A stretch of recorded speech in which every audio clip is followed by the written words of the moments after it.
The Cable Car Museum was established in 1974 as an educational center and was built inside the historic Washington Mason Cable Car Barn and Powerhouse. Visitors are welcome 7 days a week except on major holidays to see this unique museum only found in San Francisco. Hey everybody, today we're here in front of the Cable Car Museum in San Francisco, and we're here with Nelson. Hey Nelson, how are you doing? Good, good. Well, thank you for coming by. This is the world famous Cable Car Museum right before you. You got actual cable car that just came out of the barn. It's a high cable car. And right after that here, we got the world famous Cable Car Museum. And then when we go in there, Nelson, it's going to be really noisy, huh? It will, and you folks are going to see that in a moment. And we got what do we got there? We got big cable wheels. Motors, we got cables, spools of cable, two original cable cars itself, and you folks will get a chance to get a glimpse of that in a moment. And then what's that? It's electric motors that are making all that noise, right? That's correct, that's correct. And that's what's actually pulling these cable cars. That's right underneath the ground, actually. So literally that handle I see there as he's going by is actually gripping the cable underneath the ground. So the cable's going all the time. 9.5 miles an hour. Now, are there different cable stations like all over the city? Actually, this is the one and only. Now in 2013, yeah, there were originally 8 powerhouses. Now in 2013, there's one, and this is it right here. This very brick building behind you. That's of a legacy here. That's correct. That's correct. So literally, I mean, this is fascinating to me because we don't have this where I live. Right. So this cable car right here.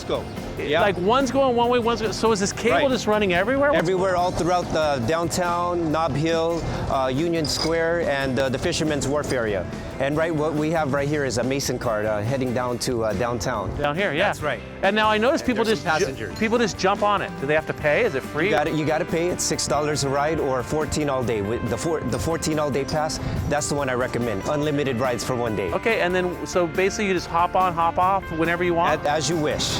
They stop more or less at every block. You just let the conductor know.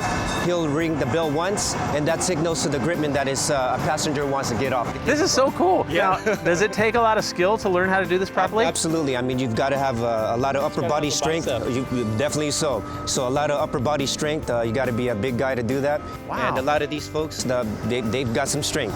Yeah, it seems it's like that because, I mean, they're running around on this cable that's running constantly. Right. So actually what they're doing is when they pull, they're connecting up to it. Right. So as the lever is pulled towards them, there's little grip dies at the bottom of the grip, and that clamps onto the cable. That force, therefore, causes the cable car to move. There you go. And how do they stop it? That's a good question. The gripman simply disengages the grip, throws it forward, so to speak, and then therefore the cable will just move freely. By. Yeah. Okay. Yeah. Well, this and then subsequently he'll operate the pine wood brakes, and that comes in contact with the rail itself, which you see right here before you. It actually pushes down. That's correct. Now you said pine wood. What is that? Tell me about that. The pine wood brakes are basically a block.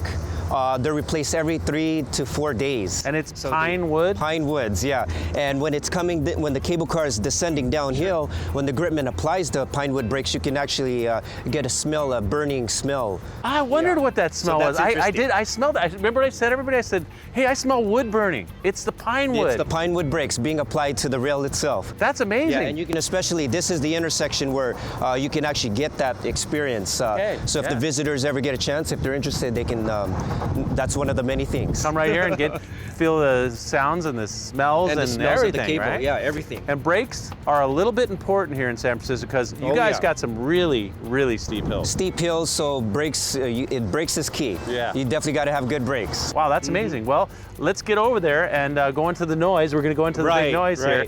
And experience, the cables moving and the electric motors and the whole bit. This would be great. Do it. Well, let's do it. Come on. Cool.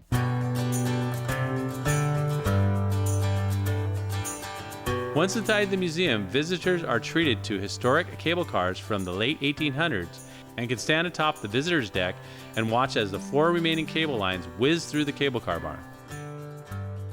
On display are various mechanical devices such as grips, track cable, braking mechanisms, tools, detailed models, and a large collection of historical photographs. Venture downstairs and you'll find yourself below the streets and you'll see cables shooting off in multiple directions, transporting people all over the city. now we're downstairs underneath the building, right? That's right. So Patrick, this is the sheave room. This is where the cables enter and exit the building. Through this glass window, you can see that take place before you. It's hard to see it over there because it's really dark. It's a bit dark. It's a bit but dark. I mean, you can't let people go in there because there's like these big giant wheels with cables on them. Right. That's you can't go in there, but at least the public can see through a glass window. Yeah. Well, now what is that? That's literally where the cables intersect and go in different directions? Right, so as they're being powered by the motor here in the powerhouse, when they're ready to enter and exit the building, this is more or less the point where that's going to take place. It is. Literally. And then so for some visitors, they say that actually this is the most interesting for them. Just to be able to see underneath the ground through a glass window, it's pretty unique. It is. It's very unique. Absolutely. Wow, thanks for showing us. I love it. Yeah, cool. You're Come welcome. on. Let's go back up to the light, huh? That's right. All right, come on.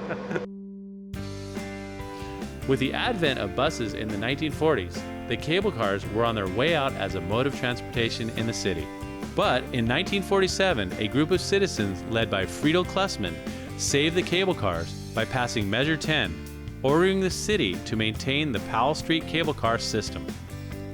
Businesses realized tourists don't come to San Francisco to ride buses, and the cable cars remain one of the biggest tourist attractions in the city today. Well, you know, it was really loud in there. Oh my gosh, God. those spinning. Right. But this is where they but put the cable cars at night when they're not running. Right, when they're retiring for the evening or for the day. This is the entry point actually to where the cable cars are going to be exiting once they're getting ready to go on their route.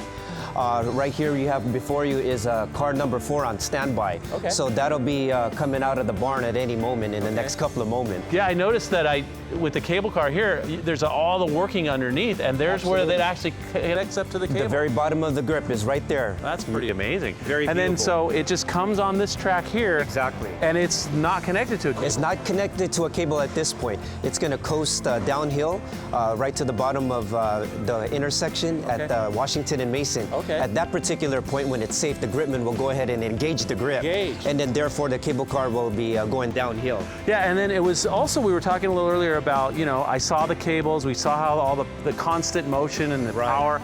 I mean, you need to really be on it. How do you make a turn? Yeah, as far as the turn, that's a good question. So let's say, for example, going down Washington Street, when it's ready to go up Powell, make that right turn. Once it's safe, you got to have a good focus as far as the gripman goes. Yes. When he's ready to do so, what he'll do is he'll go ahead and make that right turn going up Powell Street, and he'll have that grip engaged at that point. And then they'll pull him through the turn? They'll pull him to the turn, and therefore up Powell Street as well. So a lot of times they're disengaged and they're just riding the brakes down the hill. Exactly. Exactly. That's crazy. Right. This is amazing. We learned a lot today. Absolutely. I mean, this technology was in the 1800s? This is 1873. It was established by Andrew Halliday.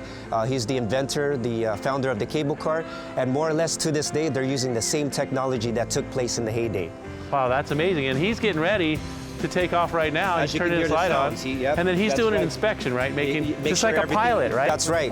You got to make sure everything's good to go before you go on your journey to downtown or Union Square, or even Fisherman's Wharf. So you have a gripman right there. He's inspecting the very bottom jaws of the grip, make sure everything looks good.